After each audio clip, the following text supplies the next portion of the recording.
Hello everyone, ಎಲ್ಲರೂ ಹೇಗಿದ್ದೀರಾ? ಇವತ್ತು ನಾನು ಮದುಮಗಳಿಗೆ ಯೂಸ್ ಮಾಡುವಂತಹ ಹಳದಿ ರೆಸಿಪಿ ಶೇರ್ ಮಾಡ್ತಾ ಇದ್ದೀನಿ.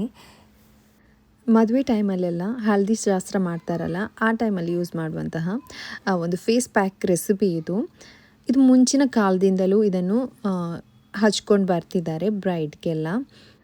ಮುಸ್ಲಿಂ ಕಮ್ಯುನಿಟಿಯಲ್ಲಿ ಜಾಸ್ತಿಯಾಗಿ ಇದೇ ಥರ ಬ್ರೈಡ್ಗೆ ಮದುವೆಗೆ ಒಂದು 10 ಡೇಸ್ ಇರುವಾಗ ಇದೇ ಥರ ಹಲ್ದಿಯನ್ನು ಪ್ರಿಪೇರ್ ಮಾಡಿ ಫೇಸ್ಗೆ ಅಪ್ಲೈ ಮಾಡ್ತಾರೆ. ಇದರಿಂದ ತುಂಬಾ ತ್ವಚೆ ಗ್ಲೋಯಿಂಗ್ ಆಗುತ್ತೆ, ಒಳ್ಳೆಯ ರಿಸಲ್ಟ್ ಸಿಗುತ್ತೆ, ಯಾವುದೇ ಸೈಡ್ ಎಫೆಕ್ಟ್ಸ್ ಇಲ್ಲದೆ ತುಂಬಾ ಎಫೆಕ್ಟಿವ್ ಆಗಿರುವಂತಹ ಒಂದು ಫೇಸ್ ಪ್ಯಾಕ್ ಇದು. ಹೇಗೆ ಮಾಡೋದಂತ ನೋಡೋಣ. ಅದಕ್ಕಾಗಿ ಫಸ್ಟಿಗೆ ನಮಗೆ ಇದರ ಮೇನ್ ಇಂಗ್ರೀಡಿಯೆಂಟ್ ಅಂದರೆ ಅರಿಶಿನ ನಾವು ಮನೆಯಲ್ಲಿ ಗಿಡದಿಂದ ಸಿಗುತ್ತಲ್ವ ಅರಿಶಿನ, ಅದನ್ನು ಯೂಸ್ ಮಾಡಿದರೆ ತುಂಬಾ ಒಳ್ಳೆಯದು. ಅದರಲ್ಲಿ ಒಳ್ಳೆ ಸ್ಕಿನ್ನನ್ನು ಗ್ಲೋಯಿಂಗ್ ಮಾಡುವಂತಹ ತುಂಬಾ ಒಳ್ಳೆ ಬೆನಿಫಿಟ್ಸ್ ಇದೆ. ಇಲ್ಲಿ ನೋಡಿ, ನಾನು ಅರಿಶಿನ ತಗೊಳ್ಳಿಕ್ಕೆ ಅಂತ ಔಟ್ಸೈಡ್ ಬಂದಿದ್ದೀನಿ.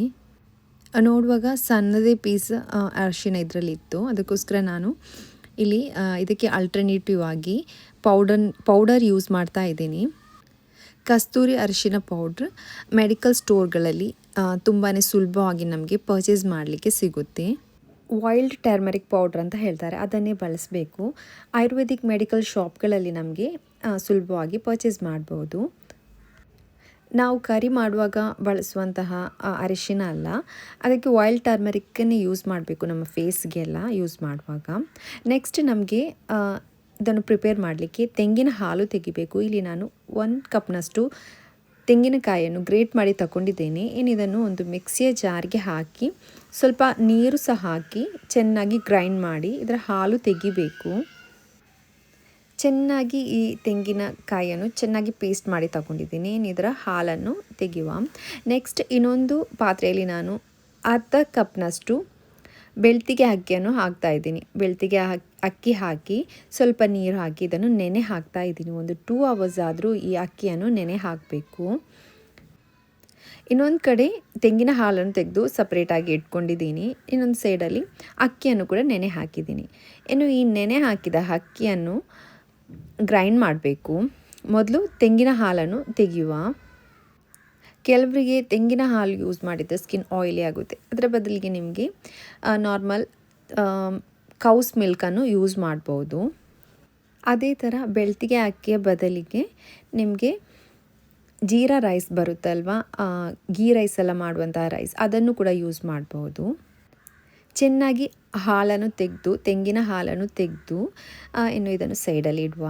ಈ ತೆಂಗಿನ ಹಾಲು ಯೂಸ್ ಮಾಡಿನೇ ನಮಗೆ ಅರಿಶಿನ ಮತ್ತು ಅಕ್ಕಿಯನ್ನು ಒಟ್ಟಿಗೆ ಹಾಕಿ ಈ ತೆಂಗಿನ ಹಾಲಲ್ಲಿ ಚೆನ್ನಾಗಿ ಕಡಿಲಿಕ್ಕುಂಟು. ಅದಕ್ಕೋಸ್ಕರ ನೆಕ್ಸ್ಟ್ ಒಂದು ಮಿಕ್ಸಿಯ ಜಾರಿಗೆ ನಾವು ನೆನೆಸಿ ಹಾಕಿರುವಂತಹ ಅಕ್ಕಿಯನ್ನು ಆ್ಯಡ್ ಮಾಡಿ ಕೊಡಬೇಕು.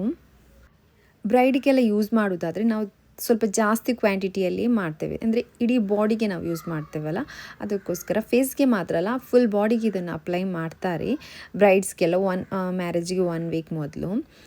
ಇಲ್ಲಿ ನೋಡಿ, ಫಸ್ಟಿಗೆ ನಾನು ರೈಸ್ ಆ್ಯಡ್ ಮಾಡಿದ್ದೀನಿ, ನಂತರ ತೆಂಗಿನ ಹಾಲು, ನಂತರ ಇಲ್ಲಿ ವೈಲ್ಡ್ ಟರ್ಮರಿಕ್ ಪೌಡ್ರ್. ನೋಡಿ, ಇಲ್ಲಿ ನಾನು ಮೆನ್ಷನ್ ಮಾಡಿದ್ದೇನೆ ಯಾವ ಪ್ಯಾಕೆಟ್ ಅಂತ. ವೈಲ್ಡ್ ಟರ್ಮರಿಕ್ ಪೌಡ್ರನ್ನು ಆ್ಯಡ್ ಮಾಡ್ತಾಯಿದ್ದೀನಿ. ನೆಕ್ಸ್ಟ್ ಇದಕ್ಕೆ 1 ಕೋಳಿ ಮೊಟ್ಟೆಯ ಬಿಳಿ ಭಾಗವನ್ನು ಮಾತ್ರ ಆ್ಯಡ್ ಮಾಡ್ತಾ ಇದ್ದೀನಿ. ಯೆಲ್ಲೋ ಪಾರ್ಟ್ ಹಾಕಬಾರ್ದು, ಜಸ್ಟ್ ವೈಟ್ ಪಾರ್ಟ್ ಮಾತ್ರ ಇದಕ್ಕೆ ಆ್ಯಡ್ ಮಾಡಬೇಕು. ತುಂಬಾ ಒಳ್ಳೆಯ ರಿಸಲ್ಟ್ ಸಿಗುತ್ತೆ. ಇದು ಮೊದಲಿನ ಕಾಲದಿಂದಲೂ ಇದನ್ನು ಬ್ರೈಡಿಗೆ ಮುಸ್ಲಿಂ ಕಮ್ಯುನಿಟಿಯವರು ಜಾಸ್ತಿಯಾಗಿ ಯೂಸ್ ಮಾಡ್ತಾರೆ. ಇದೇ ಥರ ಮಾಡಿ ಒಳ್ಳೆ ರಿಸಲ್ಟ್ ಸಿಗುತ್ತೆ. ಇನ್ನು ಇದನ್ನು ನುಣ್ಣಗೆ ಪೇಸ್ಟ್ ಮಾಡಿ ತೆಗಿಬೇಕು. ತುಂಬಾ ಫೈನಾಗಿ ಗ್ರೈಂಡ್ ಮಾಡಬೇಕು. ಚೆನ್ನಾಗಿ ಗ್ರೈಂಡ್ ಮಾಡಿದ ನಂತರ ಇದನ್ನು ಒಂದು ಕ್ಲೀನಾಗಿರುವಂಥ ಒಂದು ಪ್ಯಾನ್ಗೆ ಆ್ಯಡ್ ಮಾಡಿ ಕೊಡೋಣ. ಕ್ಲೀನಾಗಿರುವಂಥ ಪ್ಯಾನ್ಗೆ ಆ್ಯಡ್ ಮಾಡಿ ಕೊಟ್ಟ ನಂತರ ಇದನ್ನು ಚೆನ್ನಾಗಿ ಬೇಯಿಸಬೇಕು. ಇದನ್ನು ತುಂಬ ದಿವಸದವರೆಗೆ ಇಡುವಂಥ ಒಂದು ಐಟಮ್ ಇದು. ಫ್ರಿಜ್ಜಲ್ಲಿ ನಾವು ಸ್ಟೋರ್ ಮಾಡಿಡೋದು. ಇದನ್ನು ಚೆನ್ನಾಗಿ ಕುದಿಸಬೇಕು. ಇದೇ ಥರ ಕೈಯನ್ನು ಅಲುಗಾಡಿಸ್ತಾ ಇರಬೇಕು, ಇಲ್ಲಾಂದರೆ ಗಂಟು ಕಟ್ಟುವ ಚಾನ್ಸಸ್ ಇರುತ್ತೆ. ಅದಕ್ಕೋಸ್ಕರ ಇದನ್ನು ಚೆನ್ನಾಗಿ ಇದೇ ಥರ ಕೈ ಆಡಿಸ್ತಾ ಇರಬೇಕು. 5 to 6 ಮಿನಿಟ್ ಇದನ್ನು ಚೆನ್ನಾಗಿ ಬಾಯ್ಲ್ ಮಾಡಬೇಕು. ಒಂದು ಲೋ ಫ್ಲೇಮಲ್ಲಿಟ್ಟು ಫಸ್ಟಿಗೆ 1 ಮಿನಿಟ್ ಹೈ ಫ್ಲೇಮಲ್ಲಿ ಇಟ್ಟ ನಂತರ ಲೋ ಫ್ಲೇಮಲ್ಲಿಟ್ಟು ಇದನ್ನು ಚೆನ್ನಾಗಿ ಮಿಕ್ಸ್ ಮಾಡ್ತಾ ಇರಬೇಕು. ನೆಕ್ಸ್ಟ್ ಇದಕ್ಕೆ ನಾನು wild turmeric powder 1 table spoon ಪುನಃ ಆ್ಯಡ್ ಮಾಡಿ ಕೊಡ್ತಾ ಇದ್ದೀನಿ. ಇನ್ನು ಇದನ್ನು ಚೆನ್ನಾಗಿ ಮಿಕ್ಸ್ ಮಾಡುವ. ಒಳ್ಳೆ ತಿಕ್ಕಾಗಿ ಬರುತ್ತೆ. ಹೀಗೆ ಲೋ ಫ್ಲೇಮಲ್ಲಿಟ್ಟು ಇದೇ ಥರ ಕೈ ಆಡಿಸ್ತಾ ಬರುವಾಗ ಇದು ಚೆನ್ನಾಗಿ ಮಿಕ್ಸ್ ಆಗಿ ಒಳ್ಳೆ ಫೇಸ್ ಮಾಸ್ಕ್ ಕನ್ಸಿಸ್ಟೆನ್ಸಿಗೆ ಬರುವವರೆಗೆ ಚೆನ್ನಾಗಿ ಕೈ ಆಡಿಸ್ಕೊಳ್ಬೇಕು. ತುಂಬಾ ಒಳ್ಳೆ ರಿಸಲ್ಟ್ ಸಿಗುತ್ತೆ. ನೀವೊಮ್ಮೆ ಇದನ್ನು ಟ್ರೈ ಮಾಡಿ ನೋಡಿ. ಈಗ ನೀವು ಬ್ರೈಡ್ ಆಗಿದ್ದರೆ ಇದನ್ನೊಮ್ಮೆ ಡೆಫಿನೆಟ್ಲಿ ಟ್ರೈ ಮಾಡಿ ನೋಡಿ. ತುಂಬಾ ಒಳ್ಳೆ ರಿಸಲ್ಟ್ ಸಿಗುತ್ತೆ. ಬ್ರೈಡ್ನವರೇ ಯೂಸ್ ಮಾಡಬೇಕು ಅಂತ ಏನಿಲ್ಲ, ನಾರ್ಮಲಾಗಿ ಎಲ್ಲರೂ ಯೂಸ್ ಮಾಡ್ಬೋದು. ತುಂಬಾ ಒಳ್ಳೆ ಎಫೆಕ್ಟಿವ್ ರೆಮಿಡಿ ಇದು. ಎಕ್ಸ್ಪೆನ್ಸಿವ್ ಕ್ರೀಮೆಲ್ಲ ಯೂಸ್ ಮಾಡುವ ಬದಲು ಇದೇ ಥರ ಹಿಂದಿನ ಕಾಲದಿಂದಲೂ ಯೂಸ್ ಮಾಡ್ತಾ ಬರುವಂತಹ ಫೇಸ್ ಪ್ಯಾಕನ್ನು ಹಚ್ಚಿದರೆ ಒಳ್ಳೆ ರಿಸಲ್ಟ್ ಸಿಗುತ್ತೆ. ಯಾವುದೇ ಸೈಡ್ ಎಫೆಕ್ಟ್ಸ ಇರುವುದಿಲ್ಲ. ಫುಲ್ ಬಾಡಿಗೆ ಇದನ್ನು ನಮಗೆ ಅಪ್ಲೈ ಮಾಡ್ಬೋದು. ಒಂದು 1 ಅವರ್ ಇಲ್ಲಾಂದರೆ ಅದು ಒಣಗುವ ತನಕ ಫೇಸಲ್ಲಿ ಇಟ್ಟು ಚೆನ್ನಾಗಿ ವಾಶ್ ಮಾಡಿದರೆ ಆಯಿತು. ತುಂಬಾ ಒಳ್ಳೆ ರಿಸಲ್ಟ್ ಸಿಗುತ್ತೆ. ನೋಡಿ, ಇದೇ ಥರ ಕುಕ್ ಮಾಡ್ತಾ ಬರುವಾಗ ಇದು ಗಟ್ಟಿಯಾಗುತ್ತಾ ಬರುತ್ತೆ. ಗಟ್ಟಿಯಾದ ನಂತರ ಗ್ಯಾಸ್ ಫ್ಲೇಮನ್ನು ಆಫ್ ಮಾಡಿದರೆ ಆಯಿತು. 7 ಡೇಸ್ ಕಂಟಿನ್ಯೂಸ್ಲಿ ಯೂಸ್ ಮಾಡಿದರೆ ತುಂಬಾ ಒಳ್ಳೆ ಗ್ಲೋ ಬರುತ್ತೆ. ಬ್ರೈಡಿಗೆಲ್ಲ ಒಂದು 1 ವೀಕ್ ಆದರೂ ಯೂಸ್ ಮಾಡಬೇಕು ಒಳ್ಳೆ ರಿಸಲ್ಟ್ಗೋಸ್ಕರ. ನೋಡಿ, ಇವಾಗ ಇದು ತಿಕ್ಕಾಗ್ತಾ ಬರ್ತಾ ಇದೆ. ನೋಡಿ, ಇವಾಗ ಒಳ್ಳೆ ತಿಕ್ಕಾಗಿದೆ. ತಿಕ್ಕಾಗುವಾಗ ಗ್ಯಾಸ್ ಫ್ಲೇಮ್ ಆಫ್ ಮಾಡಿದರೆ ಆಯಿತು.